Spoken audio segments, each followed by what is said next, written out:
Bonjour à tous et bienvenue dans votre rendez-vous de la mi-journée. Aujourd'hui, j'ai le plaisir de recevoir Chantal Morvan, présidente de l'association CARE 13. Bonjour. Bonjour. Bienvenue dans les studios de Radio JM ce matin. On va parler bien sûr de votre association, une association créée pour assurer une prise en charge gratuite aux chefs d'entreprise, aux artisans, aux commerçants, aux professions libérales pendant un parcours de soins ou lors de la reprise du travail. C'est bien ça? Tout à fait. Toute personne qui, quelque part, gère une entreprise dite patrimoniale, c'est-à-dire gère sa propre activité et n'a pas d'activité salariée. Et alors, comment cette association a vu le jour? Alors, cette association a vu le jour en 2014. Nous allons fêter nos 10 ans là prochainement, à l'initiative d'un service de santé au travail qui était lui-même une émanation d'une organisation patronale liée au TPE-PME.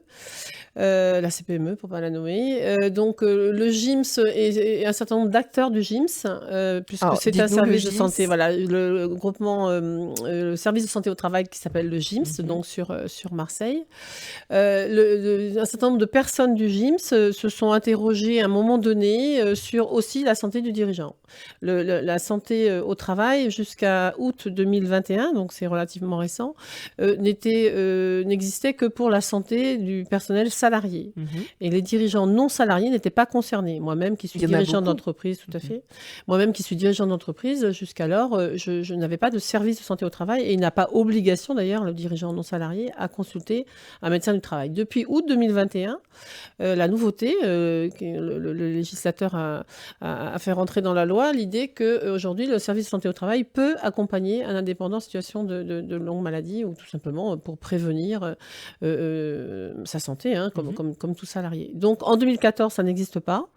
Et donc, quelques personnes de ce service de santé au travail, donc qui est le GIMS, qui se situe partout dans le département et dont le siège est rue de la République, décident de se pencher sur cette situation et de créer donc une association, donc CARE 13, une association à but non lucratif.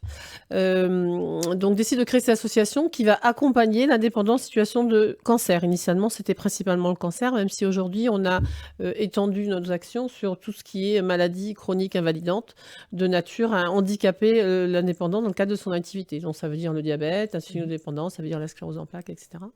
Et donc, la règle fondamentale, c'est l'accompagnement du dirigeant en tant qu'individu dans sa situation administrative. Donc, on fait un état des lieux de sa situation. Donc, concrètement, comment ça se passe? Les principaux intéressés peuvent venir vous voir, vous appellent. Tout à fait. Et vous font part de leur situation? Exactement. Alors, ça paraît simple quand vous le dites, oui. mais en réalité, les gens ne viennent pas. Voilà, c'est une démarche. Parce que l'indépendant, moi-même, je le suis et j'ai eu des problèmes de santé. C'est pour ça que d'ailleurs que cette association m'a très vite parlé. L'indépendant, comme son nom l'indique, est indépendant. Donc, il est indépendant dans sa façon de gérer sa boîte et son activité. C'est lui qui décide. Rien n'est obligatoire. Et quand il s'agit de parler de santé, ça passe toujours après la société, l'activité. Donc, et ensuite, il y a une sorte de crainte qu'on puisse en parler éventuellement aux banquiers, aux fournisseurs, aux clients, etc. Donc, ils considèrent que de toute façon, ça va aller. Et que c'est presque un tabou, finalement. Complètement. C'est quelque chose dont on ne parle pas au sein de la société. Exactement. Mais d'une façon générale, alors là, c'est un petit peu personnel ce que je vais dire, d'une façon générale, même si dans les discours de tout le monde, et c'est très bien que tout le monde en parle et qu'on en parle de plus en plus, la maladie, le moins beau, la difficulté, ça reste tabou. Je m'en suis rendu compte moi, par exemple, j'ai mis mon entreprise en difficulté du fait de mes problèmes de santé qui ont duré quand même une quinzaine d'années.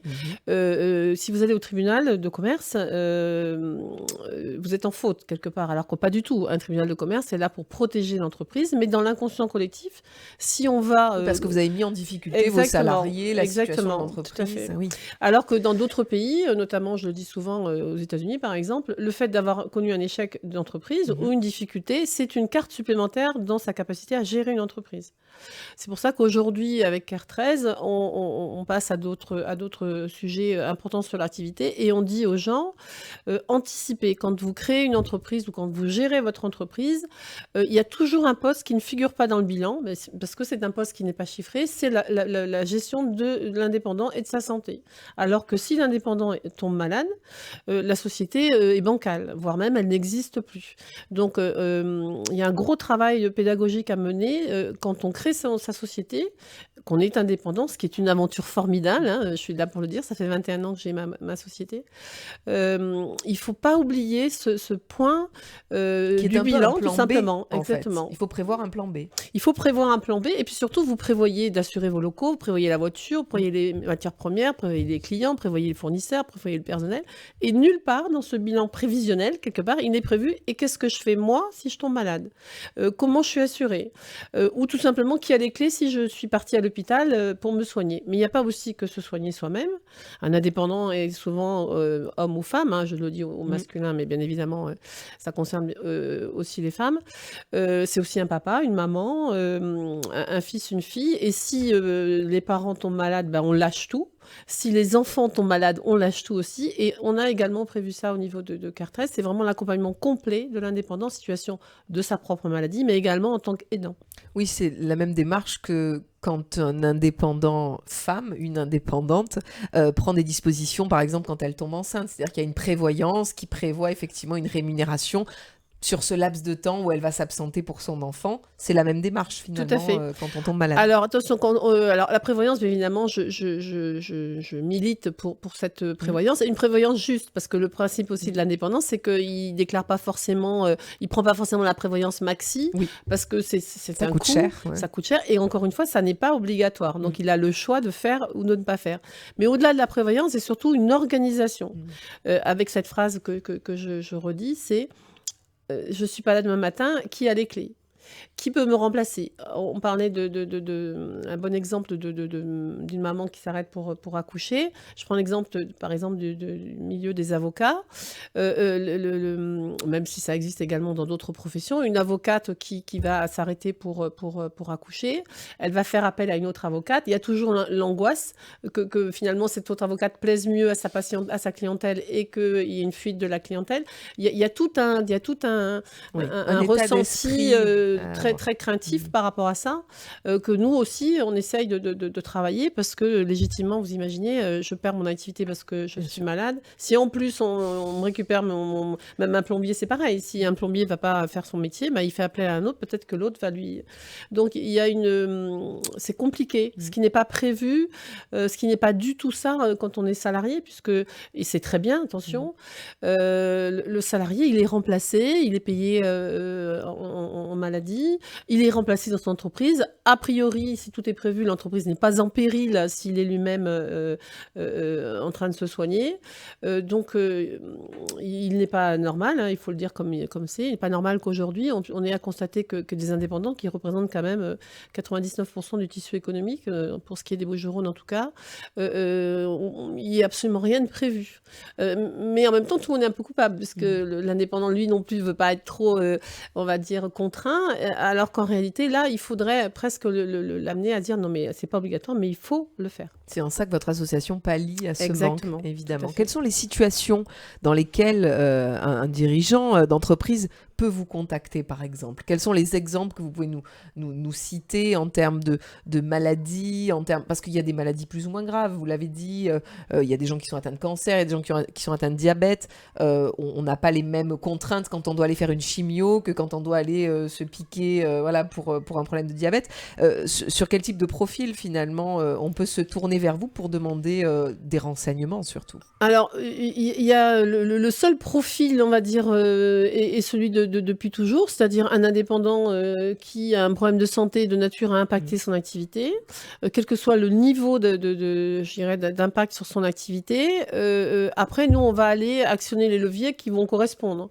Si on prend le cas extrême d'une personne qui a un cancer et qui... alors déjà, il faut savoir que quand on vous annonce que vous avez un cancer, j'ai rencontré là, il y a peu de temps un docteur S-qualité dans ce domaine, il nous dit c'est l'équivalent du 11 septembre. C'est-à-dire quand on vous annonce qu'il y a un cancer, c'est comme un avion dans une tour à New York. C'est-à-dire le ciel vous tombe sur la tête et vous n'avez plus de cerveau. C'est-à-dire il ne se passe plus rien. C'est-à-dire vous êtes incapable de réfléchir. Tout de suite, bien évidemment, c'est la peur de mourir, etc. Et donc du coup, vous ne pouvez plus réfléchir. C'est-à-dire qu'on peut avoir des gens qui arrivent chez nous, ils ont prévu des choses, mais ils ne savent plus qui ils sont en fait. Donc, s'ils ont prévu des choses, très bien, on va activer pour eux la prévoyance, on va les aider à faire leur courrier, etc. Et pour d'autres, malheureusement, il y a rien de prévu. C'est-à-dire, voilà, je devais aller travailler demain parce que je suis formateur, plombier, infirmière. Alors, je vais pas tous les lister. Mais demain, je vais pas travailler, donc je n'aurai pas de revenus. Donc, il n'y a pas vraiment de... tout indépendant qui a une activité dont la maladie va impacter son activité, ou, encore une fois, s'il est aidant et que la maladie d'un proche impacte son activité, on va le recevoir. On va faire un état des lieux de sa situation et on va aller activer des leviers financiers qui existent. Contrairement à ce qu'on peut croire, ça existe. Alors, c'est pas, dans l'état actuel des choses, non plus idéal, mais ça existe dès l'instant qu'on y va et qu'on n'y va pas trop tard. Aujourd'hui, on a tendance à avoir des gens qui arrivent chez nous, un peu comme au tribunal de commerce, trop tard. Donc, ça veut dire qu'ils ont déjà des activités c'est en dommage. difficulté. Voilà. Parce qu'on arrive un peu après la bataille. Voilà. Donc, c'est très frustrant pour nous, d'ailleurs, d'avoir à constater que, malheureusement, il est parfois trop tard. Et en plus, souvent, imaginons qu'il ne soit pas trop tard pour ce qui les concerne à titre personnel. Parfois, il est trop tard pour l'activité. Donc, après, il faut aller... à l'hôpital, entre guillemets, de l'activité, c'est-à-dire le tribunal. Et donc là, c'est un peu la double peine.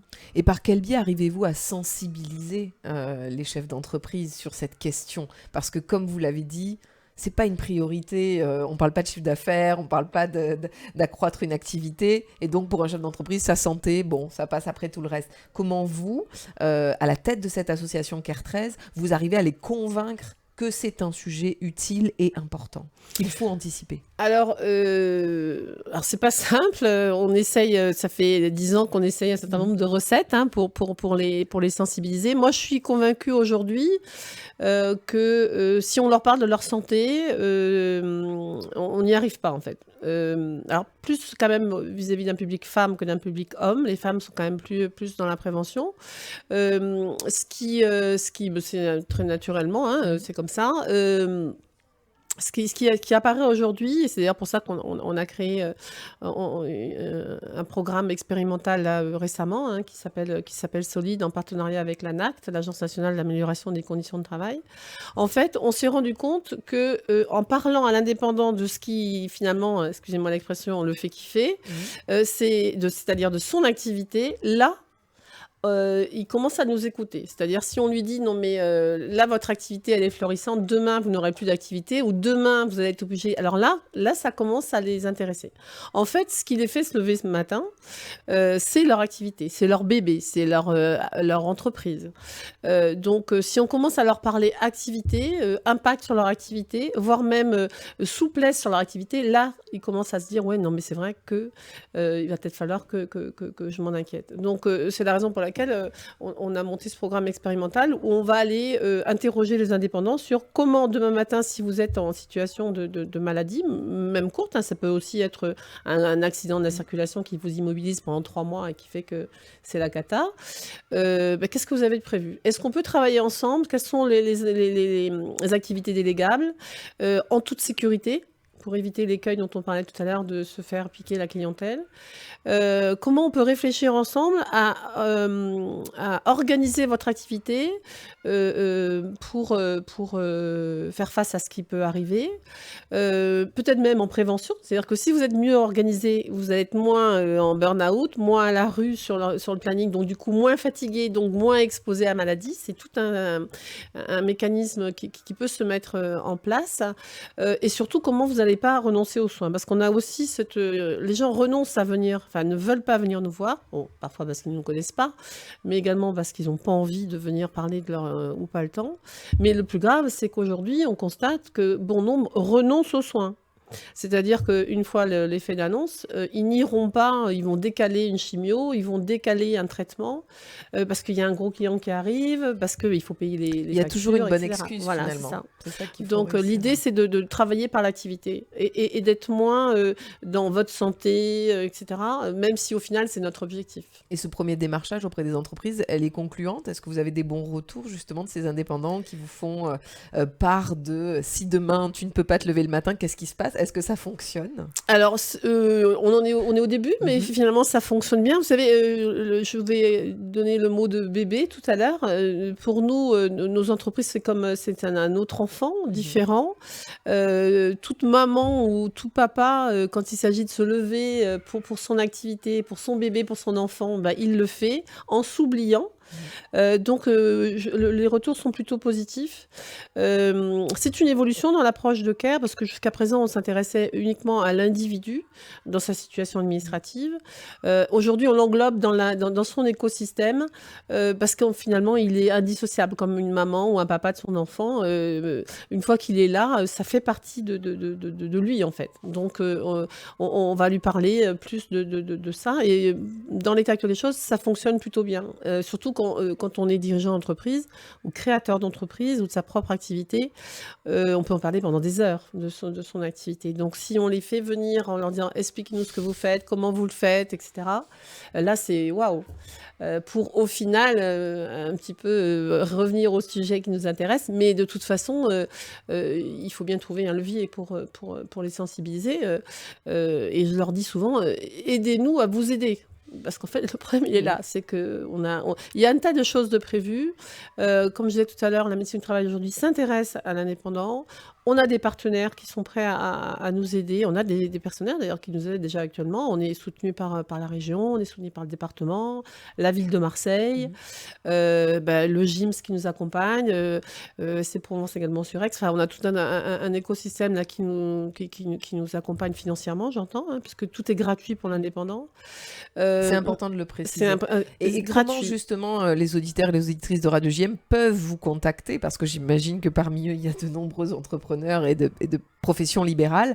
Comment on peut vous contacter tout simplement? Alors tout simplement, en allant sur le site de CARE13, vous avez le numéro de téléphone qui fonctionne tous les jours. On a également une fiche contact sur le site internet pour lequel on peut adresser sa demande en toute confidentialité. On a cette expérience vieille de 10 ans. Donc on a accompagné à peu près aux alentours de 700 indépendants à ce jour. Aujourd'hui au rythme d'à peu près 200 par an. Donc c'est très facile, c'est très confidentiel et surtout c'est leur maison quelque part, puisque nous sommes organisés de la façon suivante. Donc nous sommes une association, donc avec un conseil d'administration. Moi, je suis présidente de ce conseil d'administration. Je suis accompagnée d'une trésorière, d'une secrétaire et des membres du conseil d'administration, tous bénévoles. Nous avons une permanente salariée qui est psychologue du travail, et nous avons des indépendants. Bénévoles experts, là aussi bénévoles, c'est-à-dire des avocats, des experts comptables, qui viennent donner de leur temps pour accompagner, répondre à des questions. Donc nos bénéficiaires. Donc c'est les indépendants pour les indépendants. Donc ça veut dire qu'ils sont chez eux parce qu'on parle la même langue. Et vous êtes parfaitement organisé aussi dans ce système bénévole pour accueillir la parole des personnes qui vous contactent. Merci beaucoup Chantal Morzan, présidente de l'association CARE13, un service donc gratuit destiné aux chefs d'entreprise, aux professions libérales, aux artisans qui auraient besoin effectivement de se faire conseiller dans le cadre d'un parcours de soins.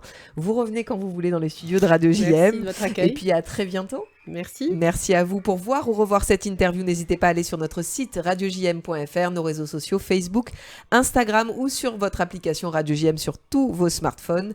Très belle après-midi à tous et à demain matin 8h30 pour le Flash Info.